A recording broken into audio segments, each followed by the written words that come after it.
अस्सलाम वालेकुम। आज के लेक्चर में हम बिजनेस ट्रांजैक्शन के टॉपिक पर बात करने वाले हैं। जैसे कि हम बिजनेस ट्रांजैक्शन को पहले अच्छे तरीके से पढ़ चुके हैं, तो जब भी हम बिजनेस ट्रांजैक्शन की बात करते हैं तो अकाउंटिंग में ट्रांजैक्शन से ही एक बिजनेस का स्टार्ट होता है। तो जब भी हम किसी ट्रांजैक्शन को डील करते हैं तो उसमें जो मेन स्पेसिफिक पॉइंट होता है वो ये है कि हमने आइडेंटिफाई करना होता है कि जिस ट्रांजैक्शन को हम डिस्कस कर रहे हैं, ये जिस ट्रांजैक्शन को हम फर्दर ट्रीट करेंगे, ये कैश नेचर की है या क्रेडिट नेचर की है। क्योंकि बेसिकली ट्रांजैक्शन दो टाइप्स की होती हैं, हम पहले पढ़ चुके हैं, कैश ट्रांजैक्शन और क्रेडिट ट्रांजैक्शन। तो आज के लेक्चर में हम इन्हीं दो ट्रांजैक्शंस को डिटेल में डिस्कस करेंगे कि क्वेश्चन में क्या टेक्निक्स हैं जिनकी मदद से हम आइडेंटिफाई कर पाते हैं कि ये ट्रांजैक्शन कैश है और ये ट्रांजैक्शन क्रेडिट है। तो हम फर्दर कंटिन्यू करने से पहले अपने कुछ कॉन्सेप्ट्स को रिवाइज कर लेते हैं ताकि हमारा कॉन्सेप्ट फर्दर क्लियर हो जाए। तो जैसे कि हमने अभी ट्रांजैक्शन के बारे में पढ़ा कि ट्रांजैक्शन या बिजनेस ट्रांजैक्शन क्या होती है, तो हमने पहले बिजनेस को डिफाइन किया था कि any legal activity which is done for the purpose of earning profit. हर वो कानूनी काम जो पैसा कमाने की गर्ज से किया जाता है उसे हम बिजनेस कहते हैं। ट्रांजैक्शन दो पार्टीज के दरमियान जो डीलिंग होती है, जो लेन देन होता है, उसको बोलते हैं। तो ट्रांजैक्शन बेसिकली दो टाइप की हो सकती है, या वो कैश ट्रांजैक्शन हो सकती है या वो क्रेडिट ट्रांजैक्शन हो सकती है। अब कैश ट्रांजैक्शन का मतलब है कि इसमें जो भी कैश की इन्वॉल्वमेंट है वो ऑन द स्पॉट कर दी जाएगी। यानी अगर हम परचेज कर रहे हैं या सेल कर रहे हैं तो जो भी कैश है उसकी डीलिंग ऑन द स्पॉट हो जाएगी। और क्रेडिट ट्रांजैक्शन का मतलब है कि कैश की डीलिंग नहीं होगी इसमें, बल्कि हम फ्यूचर में किसी डेट पर उसको पेमेंट करेंगे या रिसीव करेंगे, तो वो क्रेडिट ट्रांजैक्शन होती है।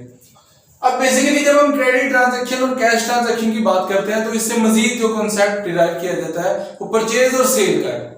तो सबसे पहले हम परचेज को थोड़ा डिफाइन कर लेते हैं। जैसे कि हमने पढ़ा था गुड्स के बारे में, जिनको हम मर्चेंडाइजेस भी बोलते हैं। तो गुड्स या मर्चेंडाइजेस क्या होती हैं? वो चीजें जिनमें बिजनेस डील कर रहा होता है, यानी बिजनेस जिस चीज को सेल कर रहा होता है वो बिजनेस की गुड्स होती हैं। जैसे हमने पहले लेक्चर में पढ़ लिया था कि अगर हम ये मार्कर सेल करते हैं बनाकर, तो ये मार्कर हमारे लिए गुड्स हैं। अगर हम कपड़े का कारोबार करते हैं तो क्लॉथ जो है वो हमारे लिए गुड्स है। तो जिस चीज को आप सेल करते हैं वो आपके लिए गुड्स बन जाती हैं। तो उन्हीं गुड्स को जब आप बिजनेस में लेकर आते हैं फर्दर रीसेल करने के लिए, तो इसका मतलब है परचेजेस हैव बीन मेड, हमने वो परचेजेस कर लिए। फिर हमने बच्चे यहां पर पहले भी पढ़ा है कि वो परचेजेस दो तरह की हो सकती हैं, या तो वो कैश नेचर की हो सकती हैं या वो क्रेडिट नेचर की हो सकती हैं। कैश परचेजेस का मतलब है कि आप गुड्स को परचेज करके पेमेंट फौरी ऑन द स्पॉट कर देंगे तो उसको हम कैश परचेज बोलते हैं। और अगर आप गुड्स परचेज करके पेमेंट फौरी ना करें बल्कि फ्यूचर में किसी डेट पर करें तो उसको हम क्रेडिट परचेजेस बोलते हैं। तो ये यहाँ पर कैश परचेज और क्रेडिट परचेज का कॉन्सेप्ट है। फिर हमने यहाँ पर पढ़ा था कि अगर हम कैश परचेज करते हैं तो बात खत्म हो जाती है, लेकिन अगर हम क्रेडिट परचेज की बात करते हैं तो आपने फ्यूचर में पेमेंट करनी है। तो हमने अकाउंटिंग में पढ़ा था कि जिस शख्स को फ्यूचर में पेमेंट करनी होती है उसको हम क्रेडिटर बोलते हैं। क्रेडिटर या पेबल ये वो पर्सन होते हैं जिनको हमने फ्यूचर में पेमेंट करनी होती है, तो इसको हम क्रेडिटर बोलते हैं। फिर हमने सेल की बात की थी कि जब गुड्स को बिजनेस में ले आते हैं तो क्यों लेके आते हैं? रीसेल करने के पर्पस से। उन्हीं गुड्स को हम बिजनेस में रीसेल करने के पर्पस से लेके आते हैं। तो हम किसी कस्टमर को वही गुड्स स्पेसिफिक प्राइस पर सेल कर देते हैं। तो जब हम सेल कर देते हैं तो इसका मतलब सेल्स हैव बीन मेड, हमने गुड्स को सेल कर दिया है। ये गुड्स भी सेल दो तरह से की जा सकती हैं, या तो कैश की फॉर्म में, यानी कि गुड्स सेल करेंगे कैश पे, या गुड्स सेल करेंगे क्रेडिट पे। कैश सेल का मतलब आपने गुड्स सेल कर दी है और पैसे फौरी रिसीव कर लिए, बात खत्म हो गई। जबकि क्रेडिट सेल का मतलब है आपने गुड्स सेल कर दी हैं और पैसे अभी नहीं लिए बल्कि पैसे फ्यूचर में लेंगे। तो फिर हमने अकाउंटिंग में पढ़ा हुआ है कि जिस शख्स से फ्यूचर में पैसे लेने होते हैं या ये जो रिसीवेबल्स होते हैं उनको हम डेटर्स बोलते हैं। तो यहां पर आपने ये बात याद रखनी है, इसमें जो बी अल्फाबेट है ये साइलेंट है, इसको डेप्टर नहीं पढ़ेंगे बच्चे बल्कि डेटर बोलेंगे हम कि इस बिजनेस के डेटर्स हैं ये। परचेज और सेल के कॉन्सेप्ट को डिस्कस करने के बाद हमने दो मजीद कॉन्सेप्ट यहां से डिराइव किए थे, उनको हम रिटर्न्स बोलते हैं। जब हम परचेज करते हैं तो वहां से एक कॉन्सेप्ट डिराइव होता है जिसको परचेज रिटर्न कहते हैं, और जब हम सेल करते हैं तो वहां से भी कॉन्सेप्ट डिराइव होता है जिसे हम सेल्स रिटर्न बोलते हैं। तो रिटर्न जो है ये दो टाइप्स की हो सकती है, एक को हम परचेज रिटर्न बोलते हैं और दूसरे को हम सेल्स रिटर्न बोलते हैं। परचेज रिटर्न का मतलब है जब हम गुड्स परचेज कर लेते हैं तो अगर गुड्स में कोई डैमेज है, कोई डिफेक्ट है या वो अनसेटिस्फैक्ट्री है तो हम गुड्स सप्लायर को वापस कर देंगे।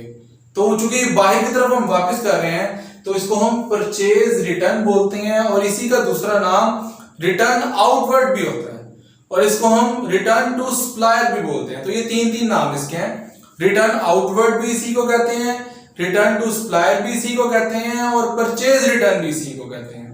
इसी तरह से जब हम गुड्स सेल करते हैं तो बाज़ वक़्त कस्टमर को वो गुड्स जो है वो अनसेटिस्फैक्ट्री लगती हैं या उनमें कुछ डैमेज हो सकता है तो कस्टमर भी वो गुड्स हमें वापस रिटर्न कर देगा।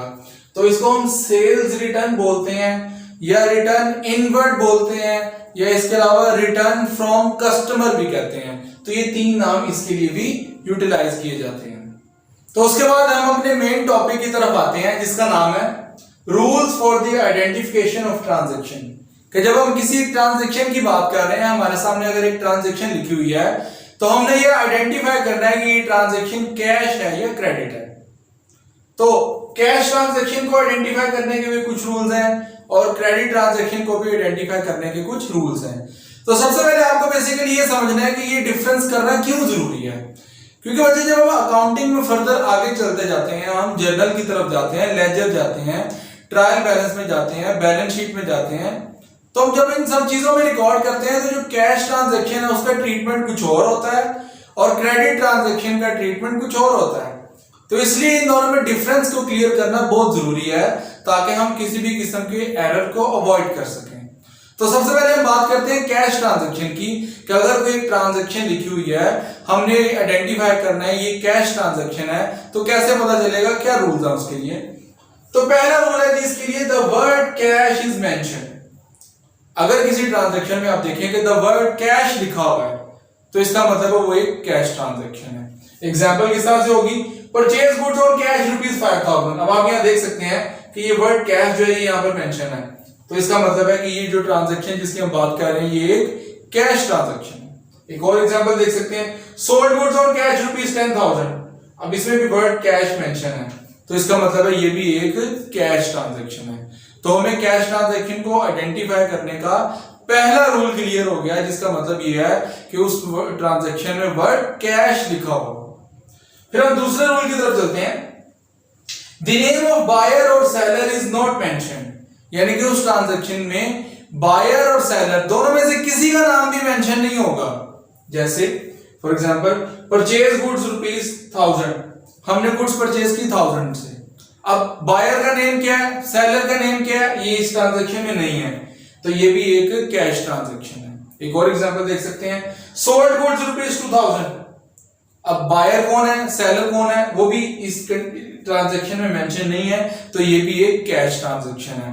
तो हम कैश ट्रांजैक्शन को ऐसे समराइज कर सकते हैं कि कैश ट्रांजैक्शन की आइडेंटिफिकेशन के दो रूल्स हैं। पहला रूल ये है कि the word cash is mentioned, उस ट्रांजैक्शन में वर्ड कैश लिखा हुआ होना चाहिए। और दूसरा रूल ये है कि उस ट्रांजैक्शन में बायर या सेलर में से किसी का भी नाम नहीं होना चाहिए। तो कैश ट्रांजैक्शन के बाद हम क्रेडिट ट्रांजैक्शन की तरफ मूव करते हैं। अब हम आइडेंटिफाई करते हैं कि किस तरीके से हम पहचान सकते हैं एक ट्रांजैक्शन को वो एक क्रेडिट ट्रांजैक्शन है। तो क्रेडिट ट्रांजैक्शन को आइडेंटिफाई करने के भी दो रूल्स हैं, यानी हमें दो तरीके से पता चल सकता है जो ट्रांजैक्शन मेंशन की हुई है वो कैश नेचर की है या क्रेडिट की है। पहला rule, the word on credit या ऑन अकाउंट इज मेंशन। उस ट्रांजैक्शन में ऑन क्रेडिट या ऑन अकाउंट में से कोई एक वर्ड लिखा हुआ हो। जैसे एग्जांपल है, बॉट गुड्स ऑन क्रेडिट ₹7000, तो ये वर्ड लिखा हुआ है ऑन क्रेडिट, तो इसका मतलब ये इस चीज की पहचान है कि ये एक क्रेडिट ट्रांजैक्शन है। तो क्रेडिट ट्रांजैक्शन का पहला रूल क्या है कि उस ट्रांजैक्शन में ऑन क्रेडिट या ऑन अकाउंट में से कोई एक वर्ड लिखा होगा। ये जहां पर ऑन क्रेडिट लिखा हुआ है, यहां पर ऑन अकाउंट भी लिखा हो सकता था, तो ये भी फिर हमारी एक क्रेडिट ट्रांजैक्शन बन जाएगी। फिर दूसरे रूल की तरफ चलते हैं, द नेम ऑफ बायर और सेलर इज मेंशन्ड, यानी कि बायर या सेलर में से किसी एक का नाम मेंशन होगा but word cash is not mention. ये बड़ा इंपॉर्टेंट एस्पेक्ट है यहाँ पर कि जब बायर या सेलर में से एक नाम मेंशन होगा तो कैश का नेम मेंशन नहीं होगा। जैसे एग्जांपल है बॉट गुड्स ₹5,000 फ्रॉम असलम। अभी फ्रॉम असलम इसका मतलब है असलम यहाँ पर सप्लायर है, असलम से हम गुड्स परचेज कर रहे हैं, तो ये कंडीशन पूरी हो रही है। द नेम ऑफ बायर और सेलर, यहाँ पर सेलर का नेम मेंशन है लेकिन कैश का नेम मेंशन नहीं है, तो लिहाजा ये भी एक क्रेडिट ट्रांजैक्शन है। तो हम ओवरऑल अपने लेक्चर को समराइज कर देते हैं। आज हमने लेक्चर में पढ़ा है कि कैश ट्रांजैक्शन और क्रेडिट ट्रांजैक्शन को किस तरीके से आइडेंटिफाई किया जा सकता है। तो दो रूल्स हमने पढ़े हैं कैश ट्रांजैक्शन के, दो रूल्स ही हमने पढ़े क्रेडिट ट्रांजैक्शन के। कैश ट्रांजैक्शन में हमने सबसे पहले इस चीज को डिस्कस किया है कि the word cash is mentioned, उस ट्रांजैक्शन में वर्ड कैश लिखा हुआ होगा। और दूसरे नंबर पर हमने पढ़ा है द नेम ऑफ बायर और सेलर इज नॉट मेंशन्ड। फिर क्रेडिट ट्रांजैक्शन में हमने सबसे पहले पढ़ा है द वर्ड ऑन अकाउंट और ऑन क्रेडिट इज मेंशन्ड, और दूसरे नंबर पर हमने पढ़ा है कि द नेम ऑफ बायर और seller is mentioned but the word cash is not mentioned, यानी कि बायर या सेलर में से एक नाम होगा और कैश का नाम नहीं होगा।